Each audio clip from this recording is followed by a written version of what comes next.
5, 4.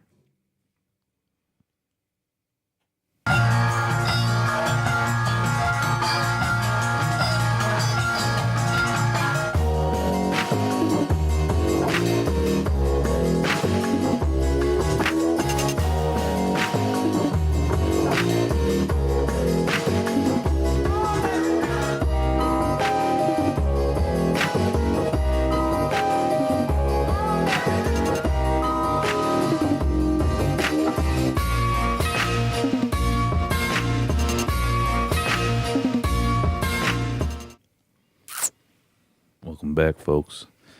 That's an unfortunate kiss of a loss to the Chicago Bears that I've been dreading here on the Fantasy Hustle, but I'm going to get back into the groove here. Welcome back. Shedding away my emotions here. It was a tough week. I'm sitting here with 2 non-Bears fans, which is respectable, but not really. Bottom line is Bears lost to my compadre co-host across from me, who's decked out in Dolphins gear. Ronnie Brown, may I just say. And that looks like a fake jersey before fake jerseys. You know what I mean? The green doesn't even match. Well, this is one of those like $20 ones that our buddy Sean got us. Even the NFL sign's crooked. Yeah, I think it was made by some children. And some. Yeah, it looks like it says NLL. NFI. And it's spelled DOLFINS. Yeah. Dolph? It's all right. It's all right. We'll get over. We'll get over it. But anyway, quit being a dick. Getting into week 6, kind of interesting here. You know, me and gotcha. Sorry for the interruption here. Michael's present. We're getting into week 6 here. Pretty exciting week. There's a lot of good running backs and wide receivers, and I think the one thing this year that's crazy is the variety of everyone. You know, each week there's someone who pops up on like the top 3. Like, oh shit, really? But first this week, the Saints and the Lions were on a bye, and quite a few upsets came back into that groove here. Could have been a couple more, given a couple points here and there, but Jacksonville went down 7-40 in Dallas. Chicago, unfortunately, cannot kick a field goal, nor hold on to the ball on the 1-yard line. Either can Drake, but Miami pulled it off, 31-28 in overtime, just for the record. Still holding on to the first place, so we're going to roll that for one more week and just roll with it. Carolina went 17 to Washington 23. A lot of people thought Carolina coming off that bye week was going to be a little bit stronger, which definitely was not the case. And Packers and the Rams had a couple close calls here. Rams remain the only undefeated team this week as the Chiefs fell to the Patriots in a fucking pretty good shootout. I mean, what do you guys think? It's exciting. Exhilarating. For the record, that is Mr. Mark Belt over here. Good to have you on the show, buddy. Good to have you on the show. I love the suspenders. Hello, ladies. I commented earlier, you look like IRS from wrestling. I'm a little bit jealous. Yes. I'm a little bit jealous. I pull off that look very well. Yeah. Pretty crazy week. Brady, just seeing him go shot for shot with Mahomes was pretty good. I was playing a guy who had Mahomes, and I was up by 40, and the guy ended up coming back to within about 6 points, and I was pretty fucking nervous, let's just say that. So, you know, good week. A lot of good points here. Speaking of top players, I'm just going to roll into a couple key players that we had here this past week. Last night, interesting game here. Everyone thought the Packers were going to go down to the Niners, but Rodgers came back, 425, 2 TDs, and a couple solid rushing yards with the gimpy knee, I must say. I mean, the guy, it's funny because I laugh at him run, and then he pulls himself up with his opposite leg. Unfortunately, I know how that feels, being an idiot and breaking both my knees, but bottom line is, man, the guy's still hanging strong. Somehow, I don't know how that offensive line, because they're really not that good, but dude was able to stand up tall here and end up staying just a tie behind the Chicago Bears here. Yeah, Aaron Rodgers out there pulling rabbits out of his head. I don't know if you heard Jason Witten say that, but he just that's what he does, man. And you know, there's a reason why everyone always says he's the best football player in the world, because he does stuff like that. He doesn't need, you know, the greatest team around him. He covers up so many problems for that Green Bay team, and they always have a chance because of him. So, yeah, definitely hooked up with Devontae Adams. Just definitely made a lot of his owners pretty happy here. It's kind of funny. He was spreading the ball around a little bit, and he got to the point where it's like, all right, I got to be serious here. I'm going to win this game. Where's Devontae at? And proved it, hands down. I feel like a dick because in my perspective, I wanted the Packers to lose, but I was playing a little Dale, and that touchdown put me up. I'm like, oh, well, at least I got something out of this game. Dude, Rodgers going to play like Dan Marino on 0 legs up until he's probably 50. I could see it. I mean, if he could stay in the pocket like that and just run with the freaking one leg RoboCop style, and so be it. But tip my cap to that douchebag. Jameis Winston surprising a lot of people coming back in there and kind of taking control here. Like you mentioned earlier, he definitely likes his tight ends there. Definitely showed that with O.J. Howard. And, he's got some solid receiving there, so he's got some options there. Granted, the running back situation is a fucking mess, but 395, 4 TDs, and 2 interceptions. You can't beat that, Yeah, the three touchdowns, 2 of them went to tight ends. Like you mentioned, he loves his tight ends. The big thing there is Mike Evans, basically non-existent. And this is the big concern going from Fitzpatrick to Winston. And the funny thing is you got Adam Humphries, who's been irrelevant for the first 4 weeks of the season with them, goes out there and puts up 82 yards on 3 of 4 receptions there. So you just never know what you're getting out of Winston, unlike Fitzpatrick, like I said. You get those receivers going. Winston just gets it to the little short yardage guys, and that's what Humphries is. That's you just got to move the ball. A little bit of college football right there. So it kills your Evans outlook probably for the rest of the year. He might have a few games here or there, but kind of dial that back as a top 10 receiver going forward. Then another guy we talked about here a little bit ago, Patrick Mahomes.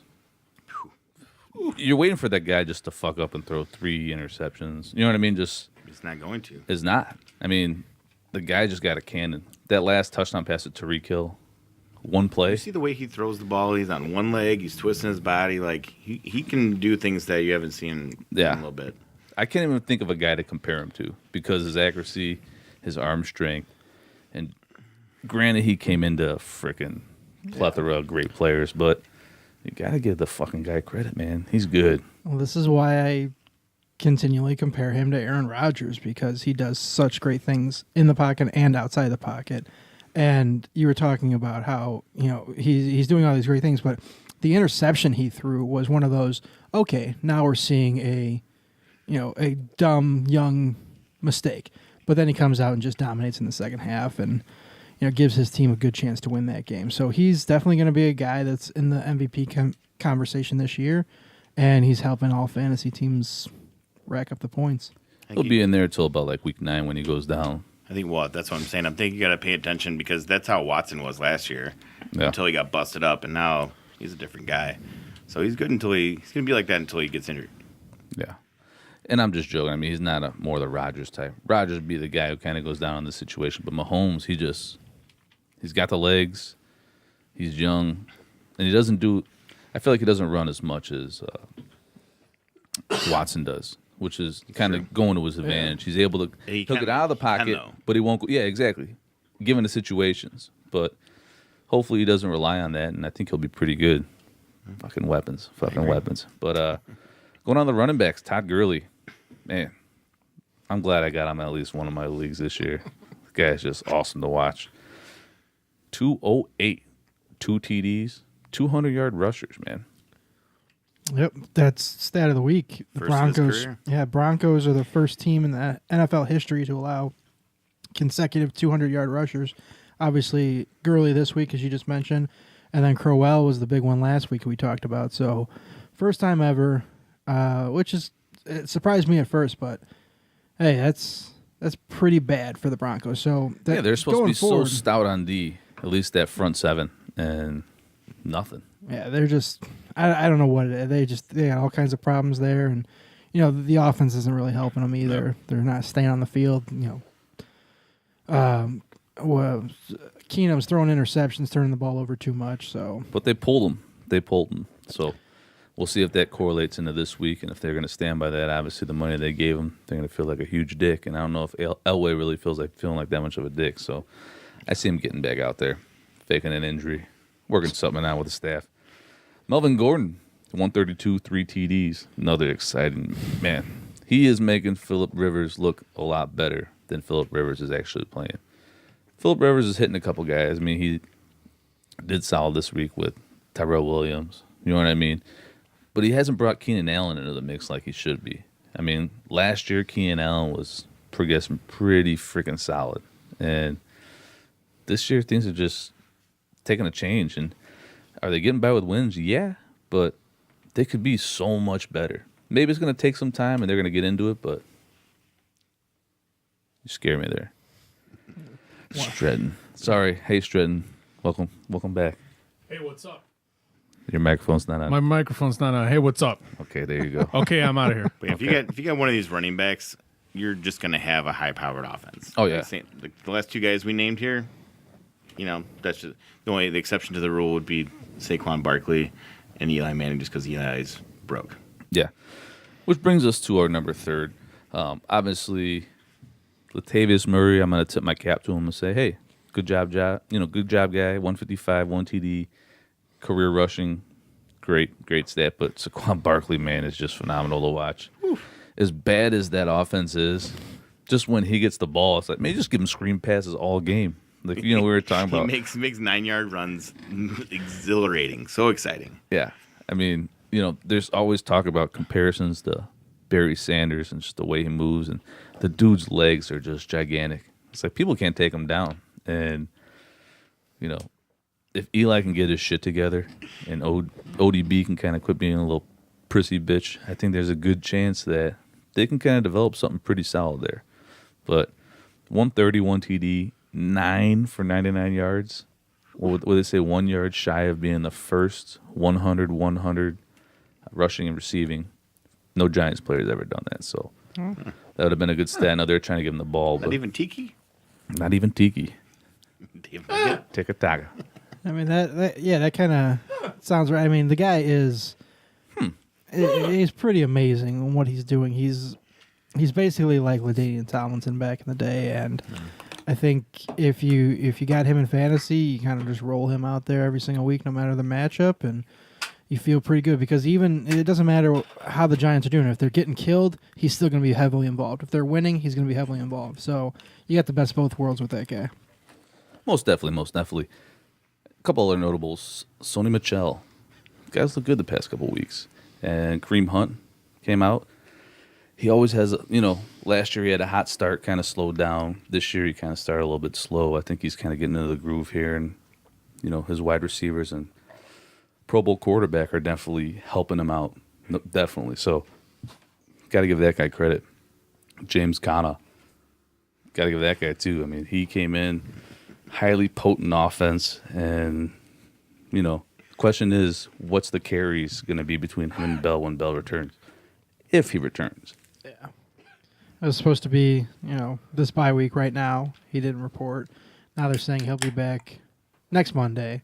So we'll see. But, yeah, James Conner's getting it done. And, right now, Steelers are loving the fact that Bell turned down that huge contract offer. Touche. Kicking in the wide receivers here, Tyreek Hill, as we talked about. Guy just phenomenal to watch. 7 for 142 and 3 TD.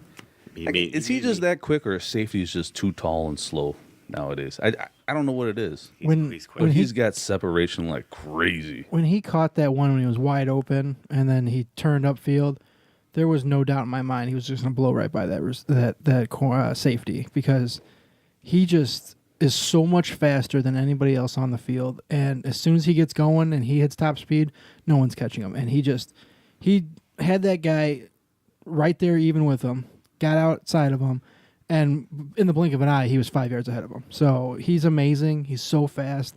He's boom or bust, but when he booms big. It sounds like a commercial for like a furniture sales. When we boom, good job. We boom. We boom big. Another guy who, unfortunately, was against Chicago's defense, Albert Wilson. Not gonna have a repeated effort for sure. But 6 for 155 and 2 TDs. I don't even know what happened with that.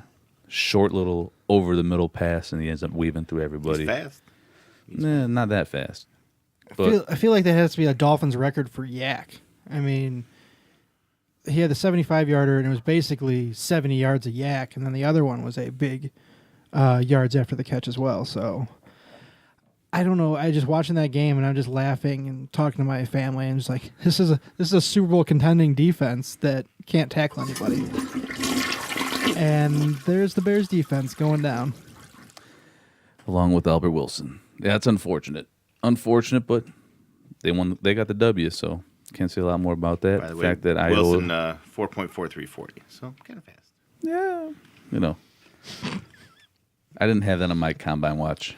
He was in Kansas City last year with Hill. Those two guys were on the same offense last year. Yeah, and the funny thing was we talked about the Bears were supposed to be recruiting him and trying to sign him this year. Obviously, they went with Gabriel, which I'm not mad about, but the fact that Wilson hasn't really been able to get into that Dolphins offense. If he would have been in Chicago, been interesting to see what the ratio would have been. Last guy who had a pretty solid light night last night. Devontae Adams, 10 for 132, 2 TDs. Man, guy did pretty solid here. Another guy in that game who was pretty notable was Marquise Goodwin, 4 for 126, 2 TDs, and dropped him in 2 of my leagues last week. So, joke's on you, John. Don't pick him up. Anyway, pretty good wide receivers who came in here. A lot of good stat performers. I mean, there's a lot more who were very close in that regard. You know what I mean? Julio Jones had a hell of a game, 10 for 143. Still having that trouble knocking in the end zone. I mean, he's on pace for almost 1,900 yards and 0 touchdowns. I want to see that. That'd be an amazing stat. Amazing stat for sure. But now that we've talked about a lot of the ballers, who's fallen this week? Well, the biggest one for me was Deshaun Watson. He went out there against the Bills. They barely escaped getting the victory, and he only got 177 yards, 1 touchdown, threw 2 picks, and also fumbled. I mean, he was dreadful again in a situation where he should have, got you at least 15, 16. That should have been his floor. That's the big quarterback miss here this week. I also want to just say the Titans' offense in general. I know Baltimore's got a pretty good defense, but the running game couldn't do anything. Corey Davis couldn't do anything. Mariota couldn't do anything. Nobody for the Titans was a good play. If you played any Titan this week, it was a mistake. Because this Baltimore team, I tell you what, they are looking really good. They have a really strong defense, and we'll get to it later on in the show, but they play the Saints this week coming off the bye. That should be, one of these really exciting offense versus defensive games. Of course, the game that makes me happy, Jordan Howard went out there. He had 14 carries for 69 yards and really hadn't. If it wasn't for that overtime, it would be even worse because he did rip off 2 pretty good runs in the overtime. Which they could have kept up, honestly. I mean, there was a point when it's like, give him the rock, man. And this is what he's done in his first 2 years in the league. The more you give him the ball, the more he gets going and gets it. He's never been a guy that goes out there and just runs all over from the start. He kind of has to get lathered up and get out there and get his mojo going. And that's what he did in this game, but unfortunately it was too little too late. And he also had a big fumble that cost the Bears the game. Other guy. Lathered up. Other running backs here. Carlos Hyde, only 34 yards on 14 carries. I know he's not a top guy that we look at, but he is a guy that's had some good games this year, and if you played him, he let you down. Christian McCaffrey should have come in to that game in a really nice situation. Should have ran wild. Only had 20 yards on 8 carries. But in PPR, he did help you with 7 receptions, but it was only for 46 yards. And then the receivers real quickly. Jarvis Landry, 2 for 9 for 11 yards. Will Fuller, 2 catches for 33. Not to interfere, but Njoku had a better game here for sure that week. And that's what I think something that Mayfield's going to be kind of tethering between. Okay. This is what's worrying me because, like I said, Landry was 2 of 9. He only caught 2 of 9 targets. Antonio Callaway, the other receiver, was 2 of 10. So it worries me that Baker just doesn't have very good accuracy right now. He's not playing to the level of a number 1 pick. And I did read a stat that Landry's only caught 11 passes of his last 27, and only 13 of those were catchable targets. So he's just not getting balls thrown his way that he can legitimately make an attempt to catch. So that's a huge concern. And the Browns have a very easy schedule coming up here as far as passing. So maybe if he needs can't to bless fucking Mayfield. Well, if he can't get it going, then bless him. I mean, Landry's coming to the point right now. Like you got to play him this week, but who knows? It might be the point where you just got to forget about that Browns offense, as in years past, because they still suck. Yeah. I touched on Fuller. He only had 33 yards. Diggs only had 33 yards. Odell Beckham, 6 catches, 44 yards. Just kind of not doing it there because Eli's not all that good. So those are pretty much all my. Yeah, Eli's fucking awful. Yeah, let's be real. Terrible. Yeah. Terrible. So that wraps up our Week 6 progress here. Obviously, we had some good games and some not so good games, especially for Chicago fans. But we'll get over here and win the division. Can't say that for the Dolphin fans, so we'll just roll with it. Now we're gonna roll into one of our favorite segments here. I'm just joking. We got some injuries we have to definitely touch on before we get into our favorite segment. I don't think the injuries is your favorite segment. Well, Stretton will edit it. That'll be all right. Love my injuries. Stretton says no. So just going to run through a couple of big injuries here. There's a few receivers. Quincy Enunwa, high ankle sprain. He'll be out for 3 to 4 weeks. Amari Cooper has a concussion, so he'll be day-to-day. He's got to get through the concussion protocol, but they're on bye this week, so he should be all right. Cooper Kupp, MCL sprain. I don't know if you saw the tackle, horse collar tackle from behind, and it looked bad. And somehow he went out there and finished the game. So he's expecting to miss a couple weeks, but I wouldn't, doubt it if he's back out there, before you expect it. And then the last receiver here is Calvin Ridley.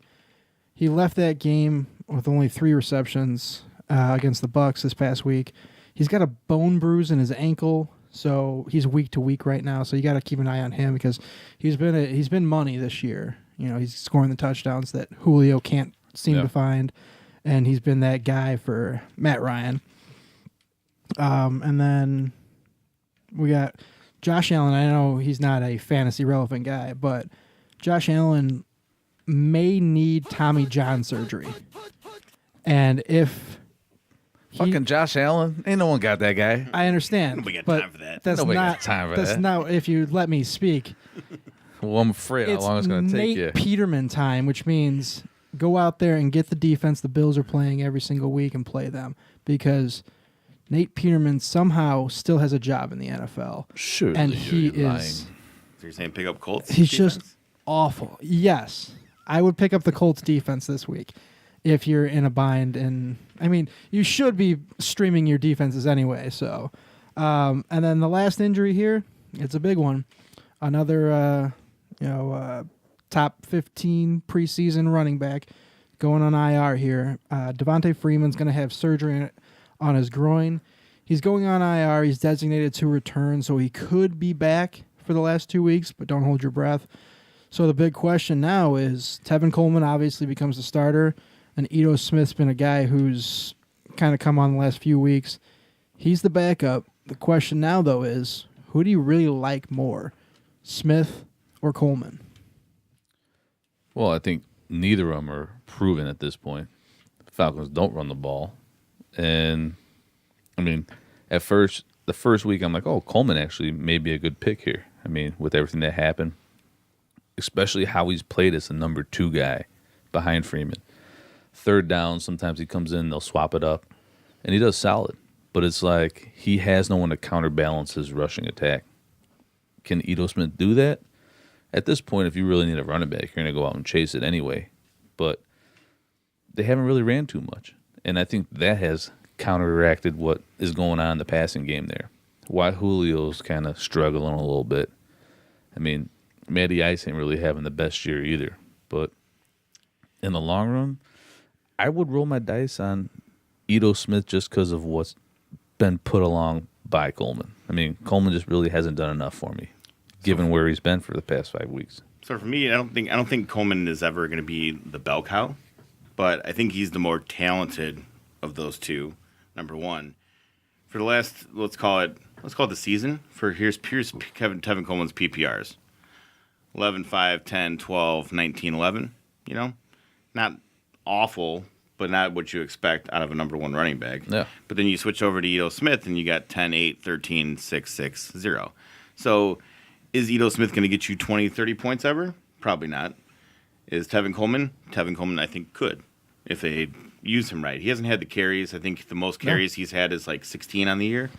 So I'm not saying I don't think that you should go out and grab yourself a bunch of Ito Smith thinking that you're going to be able to insert him into your lineup right away. I think if you need to throw in a flyer flex to get by for a week or two, that's Ito Smith. Maybe if you want to handcuff Coleman at this point. Let me ask you this, though. Is Coleman going to pick up his slack where he's at right now? I think so. I think it helps him out a little bit. If you're an owner right now, are you saying a Freeman owner, and Coleman or whatever, vice versa, majority Coleman, are you saying, yes, Freeman's out, now it's going to be, big games right now? Not to be a psychiatrist right here, but I think you look like one. in the back of Tevin Coleman's mind, you think Freeman's not going to come back till week 16, probably, and even so, he's not going to be able to do anything right away. Yeah. This is my gig. He's got that off of the weight of his shoulders. Like, he knew coming into the season that Freeman was the guy and he was number 2. Totally right, yeah. So now that that's gone, he knows that he's the man. I think that's a little bit of a burden off of him, and I think that he knows that Ito Smith's not going to supplant him in the lineup. So I think that does help him out. I think that psychologically that's gonna benefit him. I think that could definitely have some factors for sure. But, I mean, it could go the opposite way also. Yeah, don't expect Tevin Coleman to be your guy. But running back 2 the rest of the year, I think that's safe to say. Okay. Right There's away, bye weeks coming up, so right away. This past week, obviously Freeman was out. Coleman had 10 carries. Smith had 11. So right away, you see it's probably going to be more of a 50-50. Yeah. You can't really rely on either one. The big thing for Smith is he's the red zone guy. He's going to get the majority of the red zone carries, the red zone snaps. So he might just be pray for a touchdown type of guy for you week in and week out if you have to play him.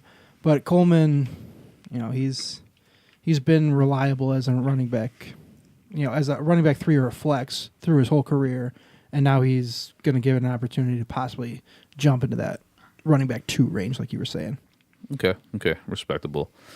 Not to put the Falcons to rest, but I don't want to spend too much time on Tevin Coleman because I don't think he's going to be worth the time. But I do respect the injury, and I think it's Josh definitely. Allen, though.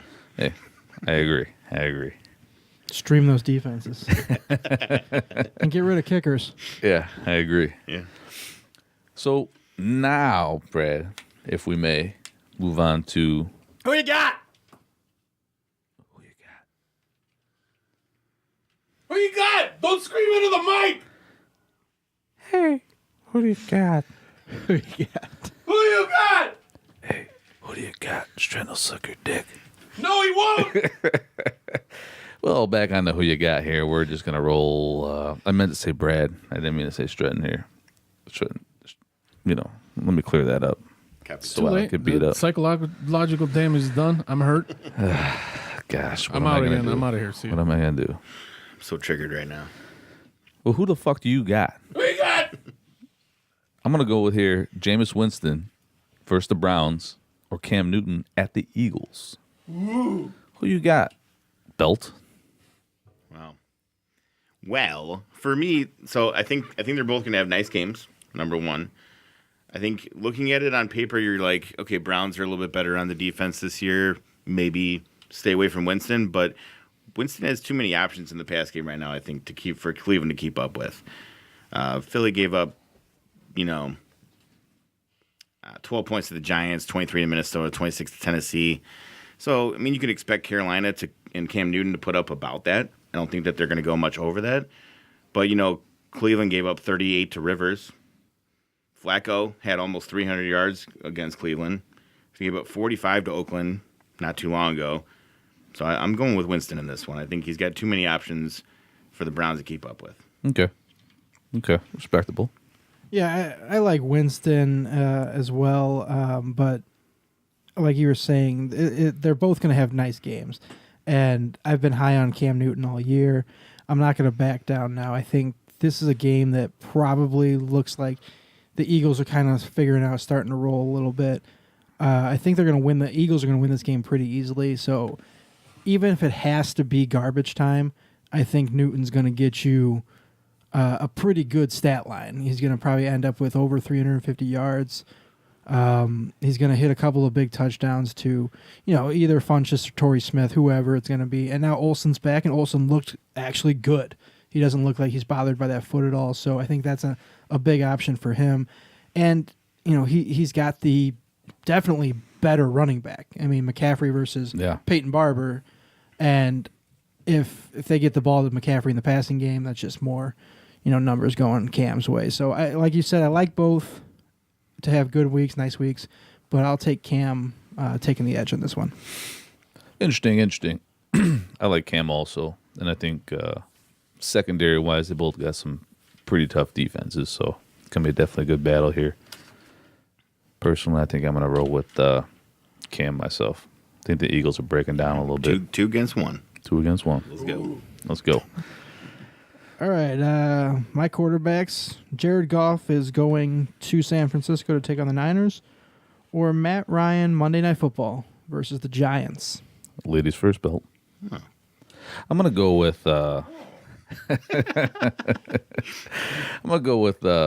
Jared Goff at the Niners. I think that the Niners showed that they had a little bit of poise to start the Packer game, but I think if anything, even though they're going to be at home, that loss this week just kind of really cramped their style.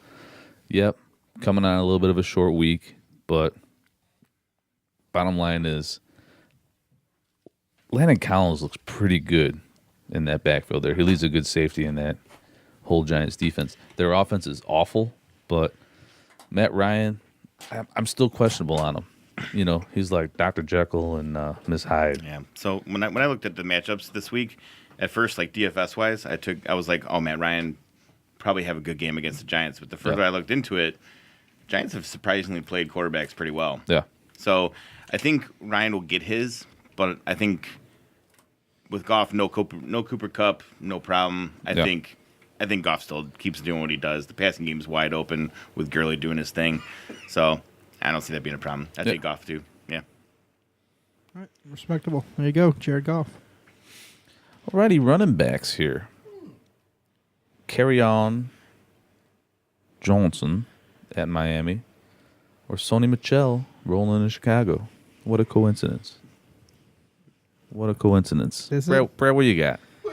I like Michelle going forward to be a number 1 running back for the rest of the year. I think opportunities there. He's going to be in the offense, in a really high-powered offense, and that's great.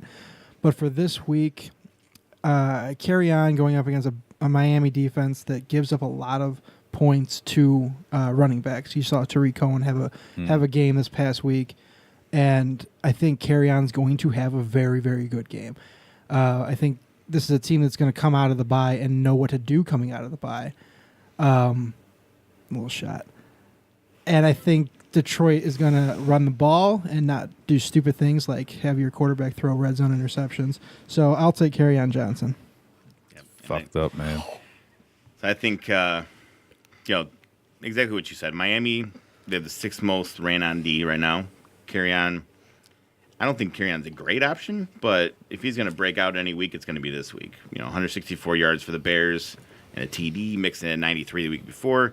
New England gashed him for 172 and 2 scores before that. So, and Sony Michel, I agree with you. I think Sony Michel is going to be a good running back the rest of the way. You can count on him, but I think he's going to be an absolute non-factor versus the Bears. I think if the Bears, if New England looks the way that Miami just beat the Bears, sorry. No offense. It was through the passing game, more so. It was with the talented receivers, the quickness. I think that's going to come into play. I think you look for a little Edelman and a little bit of Gordon this week. So I would stay away from Sony Michel. I agree. One thing that they're supposed to call for rain in Chicago this week, which could definitely factor into more running back carries here. See maybe a little bit more White on screens and Michelle kind of trying to control the rock. So we'll see what happens here. But no, I like Kerryon there. Only thing, I'm interested to see how Detroit fares in that weather there. Because that's my excuse as a Bears fan. All right, my running back question here. I got a 3-pack. I only need one. We got Carlos Hyde at Tampa Bay, Tariq Cohen versus the Patriots, or LaShawn McCoy at Indy taking on the Colts. Go ahead, sir. All right, gracias. So I think Howard is going to get his feet back on track in this one. I think Nagy, coming from Andy Reid's school of thought, is going to keep defense on their toes. Cohen's been kind of the guy that everybody's seen the last few weeks. I think he's going to switch it up and try to control that clock versus the Patriots. So, look for maybe Trubisky, maybe a little Howard to be the top rushers this week. I'll take Cohen in receiving yards, but as far as Hyde goes, the Bucs are surprisingly very staunch run defense. Nobody has been running on those guys. And the Colts, surprisingly not great, but I think McCoy has always had a history of just gashing the Colts. So I think I'm going to go with McCoy in this one. I don't think it's even close, actually. Okay. I like that. I'll kick out my number. I'll kick out Hyde first for the Bucs. You know what I mean? I don't think he's going to do anything. You were talking about stats with the Bucs and their run D. Granted, they're not going to run when their secondary is so horrible. So plus they're saying that Chubb's going to get a little more involved now too. So yeah, Hugh's been saying that for a while. But time for two. Yeah, we'll see. 4 weeks we'll believe him maybe. Cohen versus Pats. Now this is one thing. One benefactor there is actually no. I'm going to shit to McCoy at Colts. I really like McCoy. I think he had a decent comeback week here last week, and going into the Colts, who are, no offense, but awful. You know what I mean? Bad. We're playing for that number 1 pick. Is what we're doing. Hey, it is what it is. Yeah, you got to do what you got to do. They're not that bad. But no, they just don't got it together yet. And I think it's going to take a little bit for Andy to kind of get back into the group. But unfortunately, it's going to be too late for the season ends. Yeah. But I could definitely see McCoy kind of getting his legs back and kind of, it's going to be a good environment for him to kind of reestablish himself in the league here. Not going to say he's going to go crazy, but he's going to do pretty solid this week. Now, I got to go with Cohen, given the nature that I'm going to expect Tom Brady and them to come out firing, and I'm expecting them to kind of get a little bit of a lead. I like what you say about clock management, but I think there comes a point when Nagy panics, and for Nagy to panic when he's down, he's not going to go with Jordan Howard here. They got to be in the game to clock manage. So, well, that's what I'm saying. Nonetheless, so you're saying the Bears are not going to be in the game? They're not going to be in the game initially, I don't think. I think that the Patriots are going to kind of move forward here a little bit. It's going to be tough. I mean, I love the showdown here, and I'm not trying to put my Bears in the, hibernation, but this week is going to be very tough, and it's going to establish who their identity actually is. And Cohen, he's going to be out there because Nagy trusts him, and Nagy knows that he can get it done. So even out the gates, I mean, the fumble didn't help Howard, and this isn't psychology where it's like, okay, let's get Howard back involved. We feel bad for him. He fumbled on the 1 yard line. No, this is all adding up. You think he's going to hold a grudge? Nagy's going to hold a grudge like that? It's not a grudge. It's putting your best player out there. And right now, Cohen's the best player. Oh, let's keep in mind, Cohen also had a key fumble in that game. He did have a key fumble. Real key. He did. Real key. Let's look at yardage wise, and let's look at how he's progressed. You know what I mean? Like, Cohen's going to be that guy here. I think they're going to kind of throw more of the James White attitude back at the Patriots. They're going to have that guy who's going to be settling more on the screens here, and I just got to go that route. Cohen's my guy. Sorry for talking for 2 minutes. I think you guys are absolutely right with Hyde, just throwing him out of the equation. Either one's kind of a make or break here with either of these guys. The only thing that worries me about McCoy really is Nate Peterman. We talked about it earlier. He's the quarterback now. You don't know what that's going to look like. You don't know if Indy's just going to be like, all right, we shut down McCoy, we shut down the Bills. And that might be a little primitive, but maybe that is something you look at going forward with this Bills team, and LaShawn McCoy kind of just buyer beware. Or I see what you're doing here. You're just trying to make Josh Allen as relevant as possible. I'm just trying to say this Buffalo team, we knew they were going to be really bad. And yeah, but if I had gun in my head, I'd probably go Cohen here as well. Okay, respectable. Wide receiver DeAndre Hopkins strolling into Jacksonville with that matchup with Jalen Ramsey. Even though we Dallas kind of showed their ropes. Or ODB going into Atlanta in a weak, battered up defense. Brad, who you got? This one's pretty easy. This one's pretty easy for me. I'm blown away that it's these two guys. Like. If you're asking this because someone has these two guys on their team and he's got to sit one of them, that's pretty remarkable to me. But I think it's pretty easy. I go with Odell for the simple fact that the Falcons are atrocious. It's in a dome. That helps out. Maybe Eli can, pull his head out of his ass and hit the best player, hit the best receiver, arguably in the league, as opposed to a guy like Deshaun Watson, who I just don't trust that much. So he's not too much far ahead of Eli right now in my book. And you have that not high-powered, but that really staunch defense, that really strong defense that could go out there and, hang up. I'm going to say staunch next, guys. Okay. They can go out there and hang up a shutout, throw up a goose egg. So I think for me, it's easily Beckham. So for me, it's not that easy. Get a little hot takey here. So Atlanta D does get torched weekly.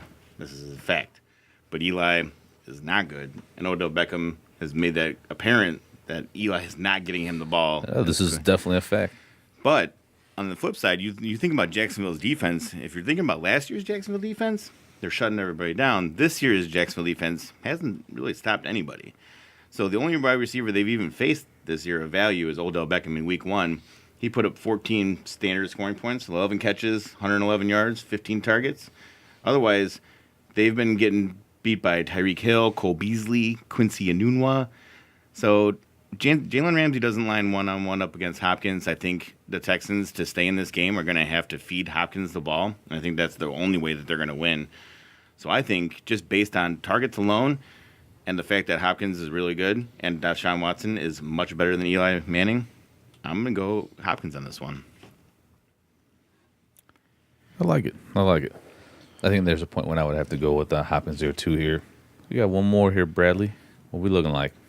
Yeah, the other guy there in New York, Sterling Shepard's going down to Atlanta and playing the Falcons on Monday night, or Marvin Jones Jr. going down to Miami, taking on the Dolphins. I'm going to go with Sterling Shepard here at the Falcons.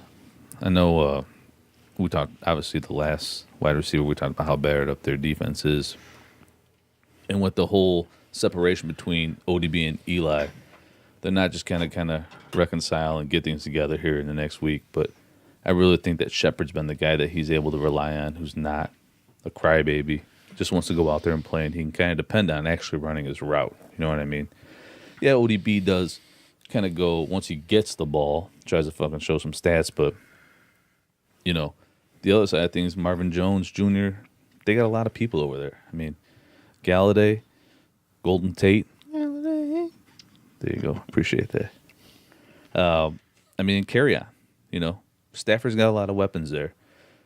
And I think that Marvin Jones is going to be able to he'll get a couple plays. And honestly, every time I see him catching, attempts going his way, he's never making a catch. I've seen a handful of drops this year, and I just think there's too much around him there. Whereas Ingram being out, they really don't have a really good tight end in New York. And if they try to run the whole Saquon Barkley show in Atlanta, it's just not going to work for them. So someone's going to have to get involved, and I think that guy's going to be Shepard. So I think Shepard did well back in weeks 3 and 4. Since then, he's got 7 targets, 4 receptions, 75. Last week, stinker, 7 targets, 3 receptions, 37 yards. You got Ingram coming back this week at tight end. At first, when Ingram went down, I was like, Sterling Shepard's going to be the beneficiary. For the first 2 weeks, he did. So I think since then, Eli Manning stinks. I'm going to say it again. Jones Jr., you're absolutely 100% about the Detroit Lions offense. It's a dart throw. But looking back, if you look at Jones the last few weeks here, I think he's due. He always has one of those like 30, 40-point games just out of nowhere. I think it's more of a little dart throw, but again, we see that with Sterling Shepard, his floor is like 4 fantasy points. So I think I'm going to go Marvin Jones in this one. With the rest of the New York Giants offense outside of Saquon Barkley, honestly, it's all a crapshoot there. But I think what you said there about the floor, I think the floor for both of these guys is probably pretty similar. But the ceiling for Jones is so much higher. Right. I think because he showed it better last year. Quarterback and better weapons around him for sure. And he's not gonna. You don't have to worry about getting the top corner, top coverage, or double coverage. Really for him, especially with the way Galladay's been playing. So, yeah, I do like Marvin Jones here as well. Okay. Real quickly here, one more little bonus, kind of who you got. We were talking about this pre-show. Denver Broncos receivers, Emmanuel Sanders, Demaryius Thomas. Who do you like, not only for this week, but just going forward? I think Demaryius Thomas' career is over. Yeah, I mean, he had an all right week last week with like 13 points in a sense, but Emmanuel Sanders has shown that you need to have some good legs to kind of keep going here. You've been reiterating how he's just too old. He can't keep up with everybody. Just too old. He just can't take his stuff. Sutton's behind him, ready to play. Sutton's not doing anything, but if you watch those games, like Sutton's a better receiver. No, he is. He's making plays. He's absolutely the better receiver. Making plays that you're like, whoa, well, why is this guy not getting any more attention here? And I think that may change here once Case Keenum finally gets the boot out the door and they say, all right, who we got next year that can throw the fucking ball? But, you got to go with Emmanuel Sanders because it's just a safe bet. Demaryius Thomas owners, if you got him on a bench for a bye week, you can keep him for that. But at that point, there's probably a couple guys you may want to go wandering through. Trade him as soon as you can. Would you drop him if you have a short bench? I don't know if I'd drop him. Yeah, I guess maybe it's too early in the season. If there's people who are still going to be going down here in the next couple of weeks. If you're in a 10-team league, drop him. Yeah. Otherwise, I'd say, he's worth a dart throw flex spot down the line on a bye week. Real quick before we get on to our next segment here, Brad, how can people send us hate mail? How do they get a hold of us? So we figure you guys aren't making it through the whole show, so we wanted to get it to you a little earlier. We're on Twitter. Twitter's the best way to get a hold of us, and then you can get all our other ways of contact on there. That's at @fantasy_hustle. In case you don't know what underscore is, too, maybe this is the issue. Yeah. It's next to the zero, to the right of the zero, you got the hyphen, and then if you hold the shift button down and hit that button, you get an underscore. That's at @fantasy_hustle. Our phone number there for the voicemail is 219-576-6797, and you can email us too at jong'sfantasyhustle@gmail.com. For the record, I called that number. It was not the hustle. But I got it done. All righty here. Let's stroll into our top 3 picks of the week, gents. Give me a quick rundown here. I don't want you to go too crazy into it, but kind of who you got. Give me your top 3 QBs, running backs, and wide receivers. I'll let you go first there, Brad. And we do all of them right now? Yeah, just give them all to me. As usual, I obviously I stay away from the top dogs, so you're not going to hear a Rodgers. Obviously, he's on bye, but you're not going to hear Tom Brady. My quarterbacks or Ryan Tannehill. Yeah, you're not going to hear Ryan Tannehill, but that's not because he's a stud. My number one is Andy Dalton. I think he's had a decent year. He kind of put up a bad week this past week, and I think he's going to rebound in a big way, get Cincinnati back going. Then Kirk Cousins, I think he's still trying to get this Minnesota team right, trying to get that. He's definitely better than Keenum, and if that offense was so good with Keenum last year, I still think the sky's the limit for them. And then Matt Ryan's my last one. I know both you guys took Goff and the who you got, but I really like Matt Ryan, what he's done all year and what he can continue to do. And I think they need to lean on him now, and I think he'll come up big. My running backs, David Johnson. He's not been great this year, but get him in there because we talked about Denver's defense being atrocious against the run the last 2 weeks. So hopefully David Johnson gets healthy there. Then I got TJ Yeldon. Houston has been okay against the run this year, but I think Jacksonville's going to have to lean on him. They can't put the ball in Blake Bortles' hands. They can't let Bortles try to win the game. It's going to have to be Yeldon. And then my last one's Carry-On, and I already touched on him in the Who You Got segment. I think he's in for a big day, so play him this week. My last time all year, maybe, I'm going to go with this guy, Jarvis Landry, as my top receiver. He's got a great matchup against Tampa Bay, but the stats really haven't been great for him. So play him with the high expectations, but keep in mind, maybe Baker's just not the guy. Tyler Boyd, obviously I talked about Dalton. I think he's, been really good with Boyd. And I think they're going to continue to do really good things against Kansas City this week. And then finally, John Brown against New Orleans. I think he's clearly been the guy there for Flacco. He looks like he's the best guy, and New Orleans defense, obviously is not great. So John Brown's my last one. I like it. As Stern would say, I like it. Belt, Mr. IRS, who you got?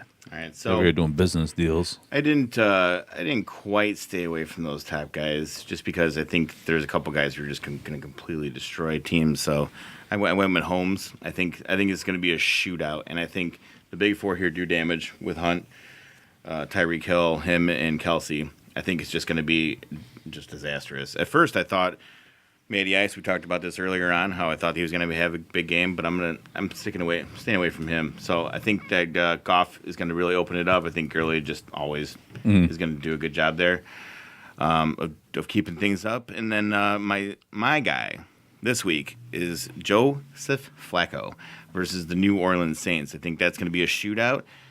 Even in the Ravens' worst game versus the Browns, Flacco still threw the ball 56 times and had 298 yards. So I think he's gonna do good. And then even at the Steelers a few weeks ago, he went 363 and 2 touchdowns. So I think if you're gonna do some damage, New Orleans is a prime team to do that against. So for running back, I mean, Rich Homie Quan, Saquon Barkley, I don't think he can be stopped right now. It's just disgusting. So take him all day in DFS, whatever you can. I mean, obviously you're not going to sit him if you're going head-to-head against somebody. That's just, but if DFS, I think you got to go with that guy. Kareem Hunt versus Cincinnati. Cincinnati's been getting roasted by people. I see what you're doing. You're taking all the top guys. Go ahead. Oh, all right, fine. My third guy. Yeah. Tevin Coleman. I actually think that he gets those. I think in his mind, he becomes a lead back right now. So I think the psychology part of it, like I was talking about before, I think that's going to be a factor. Wide receivers, Josh Gordon is my pick. I think the Patriots know that if they're going to beat the Bears, it's going to be through speed, and it's going to kill. So if you don't trust that guy, you can go Edelman. But I think Flash and Brady are starting to connect, and you can kind of see that building on a week by week basis. So also Tyreek Hill, you guys say boom or bust. I don't think he's as bust as people think. I think he's about to turn that corner. I was talking to you about this earlier in the week even.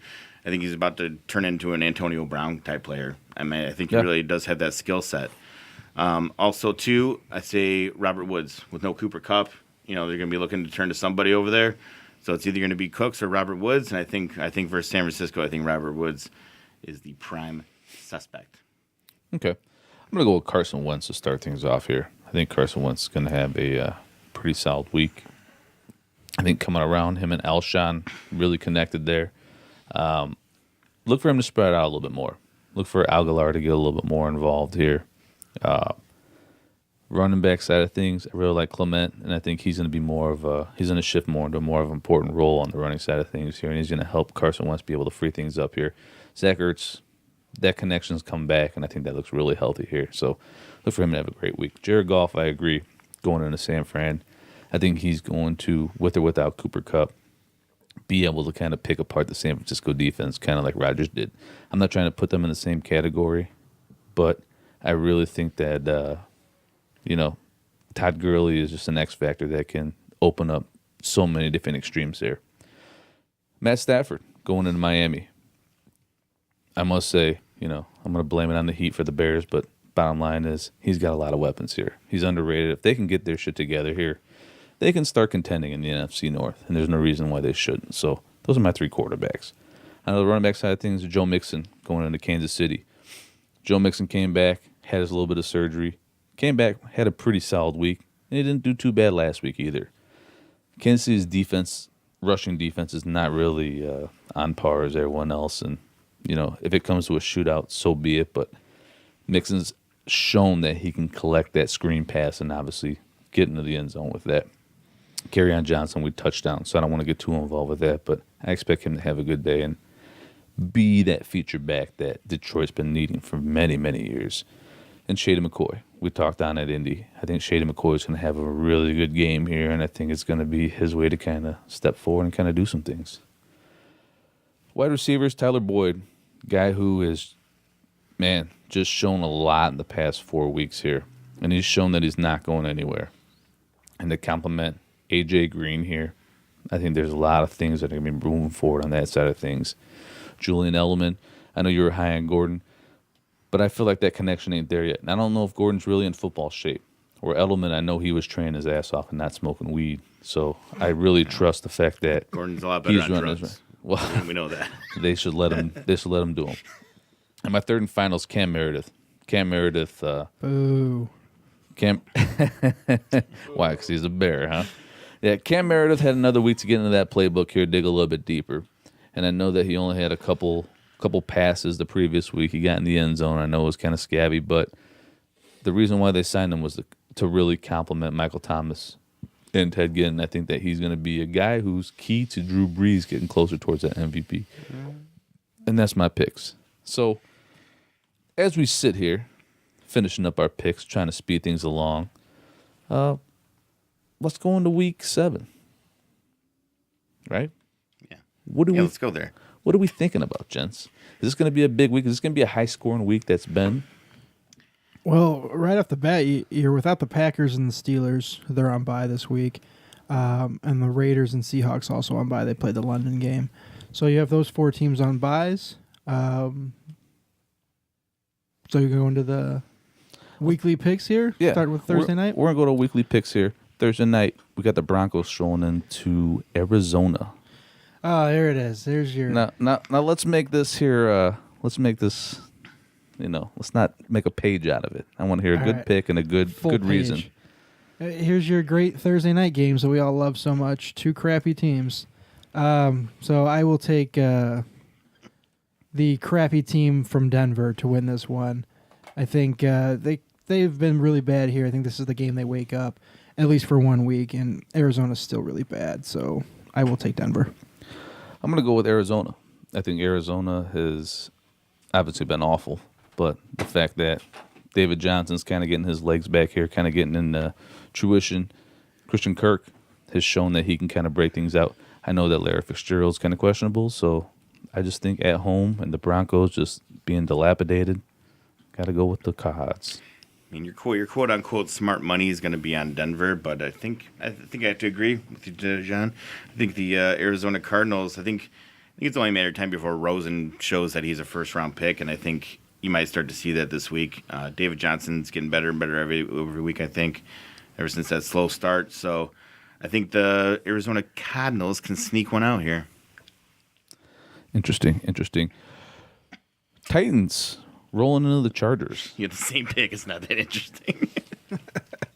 Yeah, the Titans, they laid a stinker last week against the Ravens. And I don't think the Titans are very good. I think that offense is so bad, and I'm gonna go here. I'm gonna go with LA to win this game. The Chargers just have so much better weapons on offense, and they're gonna find a way to win this game in LA. 10 words or less. Who you got? Make it easy here. The Chargers is gonna destroy the Titans. You made it in 10 words. Believe it or not. I'm always gonna go with the Chargers rolling on the Titans here. A little more interesting game here. Patriots coming into Soldier Field. This probably doesn't shock anybody, but I'll take New England. Okay. I'll take the Bears on a bounce back. I will take the Bears on a very nasty game. I'm going to be freezing my dick off out there. You hear that, Shred? That's the surprise of the year. John took the Bears. Is it? I can't do it. Bills running into the bum-ass Colts. I think Colts. I mean, that quarterback stands no chance against the Colts. Yeah, there you go. Peterman sucks. Colts find a way to get to him early and often. And Jay Peterman. I don't even know. Pin, George. I don't even who's going to be the backup now. You find some bum off the street who's probably better than Peterman. Probably. So we're all going Colts. Yep. Okay. Kaepernick. Texans coming into the Jaguars. Jacksonville rights the ship here. They get home, they get healthy, and they take care of Houston. I'm taking Houston in this one. Okay. Like I talked about it before. I think Houston's going to find a way to win here. Okay. I also think the Jags are going to bounce back here. I think that that defense really needs to show up and kind of show that they're elite, unless they're just a bunch of phonies. Lions going into whatever the fuck the Dolphin Stadium's called now. Well, about as worse as the Sox. NFC North teams coming off their bye going down to South Florida are 0-1 this year, so I think that trend continues. Thanks for those 12 words that don't mean nothing. And I think the NFC North team coming off a bye going down to South Florida will lose back-to-back weeks. Miami's going to get the win. Could have been a little bit simpler than that. Yeah. I'm going to go with the Lions. I think the Dolphins suck, and it was a fluke win, and it's probably something that made the fans fucking a little less suicidal down there. I'll take the North Division as well. I think Dolphins have a letdown game after that high win last week. Vikings going into the Jets. Mr. Eats Rutherford. Vikings are becoming that team we expected them to be, and they continue to roll here, going to New York and winning that game. Yeah, Vikings not close. I agree. Vikings. One thing I do want to talk about that game is, are the Vikings going to take control of the division at the end of this week? No. Bears. Good answer. Bears, right? I'm not going to ask Brad because I know what he's going to say. Yeah, because New England will win and Minnesota will win as well. Shh. Carolina Panthers rolling into the Eagles. I think it's a very interesting game here. Oh yeah, this is a nice game here. These are two playoff teams from a year ago, and I think they are both very capable of getting back there.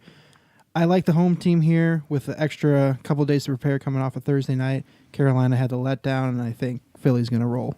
Yeah, I too will take Philly. I am going to take the Panthers. I think the Panthers are going to come in and take care of business here. I know Philly's got some things going for them, but Noon's got to bounce back. Look for Olsen to have a big game.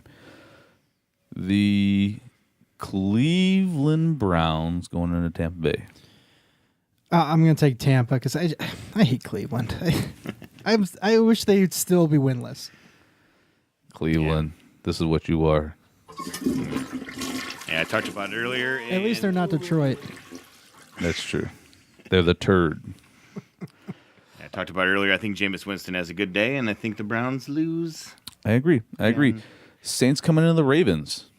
I really like this game. I talked about it earlier. High-powered offense versus a very good defense. I think the offense, with the extra week to prepare, finds a way to win. And Drew Brees, like you said, continues his MVP assault. IRS. I don't think the Ravens can combat a revenge game from Willie Snead. So I'm gonna take the Saints in a shootout. I like that. I think this game you're gonna look at Ingram and Kamara getting back to that two-headed monster there to really show what they got. Cowboys going into the Redskins. I don't know what to make of either of these teams. They're both Jekyll and Hyde. They have one good game, one bad game. So I just make it simple and say I'm going to take the home team, Washington. Yeah, I'm going to take the Cowboys. I think Cowboys are rolling high after last week. I think they'll continue that. Tough one because they both are not as good as their record show because that division's so terrible. So I'm going to go with the Skins. I think the Skins have got to do something here. Alex Smith's got to turn it up. AP's got to show up. I do like the Cowboys. Are they turning the page? Surely, but I don't think this week. Rams and Dak sucks too. Right. Yeah, Dakota Rain. Pussy name. Rams coming into San Fran. The Rams' third straight road game. They barely snuck out with 2 wins the last 2 weeks. I think they're going to get their third straight road victory over the Niners.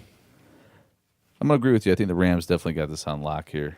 Niners can't bounce back from that pitiful debacle that they call of a game on Monday night. So yeah, I think one team's going to be 7-0 and one team's going to be 1-6 at the end of this one. I agree. Bengals Rams. Walking in the Chiefs. KC coming off their first loss of the year will bounce back. Mahomes will have another huge game. It'll be a fun game for sure. That's why it got moved to Sunday Night Football. But yeah, Kansas City is a legit Super Bowl contender. Cincinnati is not. Kansas City at home's always tough. Yeah, Chiefs in this one for me. Not close. Well, it's going to be close, but Chiefs for sure. Bengals will get their fantasy points as necessary, but as far as the game goes, Chiefs are going to definitely manhandle them. The Giants strolling into the Falcons. Giants suck. Atlanta's got a really good offense, and I think both these teams suck, but go ahead. Their defense will be good enough to stop whatever New York wants to call that offense they have. Yeah, Eli Manning and the Giants are going to lose to Matt Ryan and the Falcons. Eli Manning is going to get replaced in the second half, and they're still going to lose, but it's going to be a known factor here. Falcons got this. With the team, Seahawks, Steelers, Raiders, and Packers on the bye. Well, that wraps up Week 7. We look forward to the Bears getting the W at home.